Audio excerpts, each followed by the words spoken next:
on the break. Minus 18 sa fast break points. Itong Phoenix ng kanilang ulit laro. Samantala, Jason Perkins makukuha rin ang kanyang unang 2 puntos. At pakita natin dito, Carlo, yung balance ng first quarter.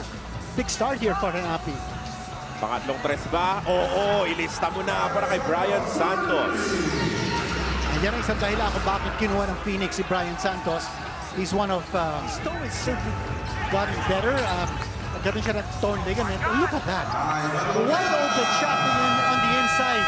Walang interior defense ang Terra Firma. Wala silang sentro. Wala silang Giochu. Fuel Masters. Evan Nelly. To Kenneth Tuffin. Sumugod sa baseline. Nakakuha na naman ang isa pang N1. Baseline drive, easy for Ken Tuffin. That lane is wide open. Either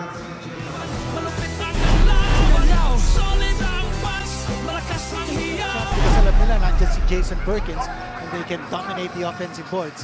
Ito si Azul getting the shot. That's a three-pointer. RJ Azul scoring the 5th 3-point conversion para dito. Escandor on the step through. Another N1 for the Fuel Masters. A designated outside shooter, si Escandor. So he draws the defense towards him. Messi naka-atake na. N1 opportunity para sa kanya. Yung mga pagkakataon din na ginagawa kanina ng Phoenix, yung Terra Firma na. Yung may bentahe ngayon, quick fast break opportunities, even from made baskets. Sitting down watching si Kuya.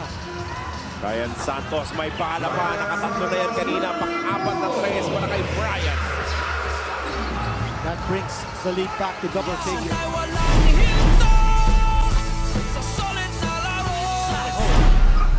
Three-point shot, hindi papasok yan. Hernandez nakuha na naman and he draws another foul for this N1 opportunity. And this guy's a hustler. Paulo Hernandez. What an upgrade from what he did in the previous. Evan Nelly gagamitin yung maagang ball screen. Nakakita ng puwang, pangalawang subok, pasok na yan. That's a wide open shot for Evan Nelly. As Terra Firma expecting Nelly to pass the ball to the open shooters in the corner and someone free and open. Handoff para kay Richie. Umatake bigla. Wala. Naging madali yung tira. As Richie crumbles to the floor. Tutulungan ng kanyang kapatid na makatayo bago sila. Already underneath the basket.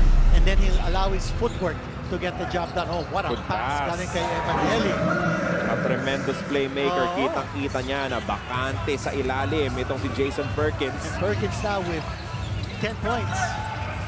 And look at the way they play defense on Messi. Tyler, Theo with a paint touch, setting up Kenneth Tuffin. Corner 3, that was perfectly run by Phoenix.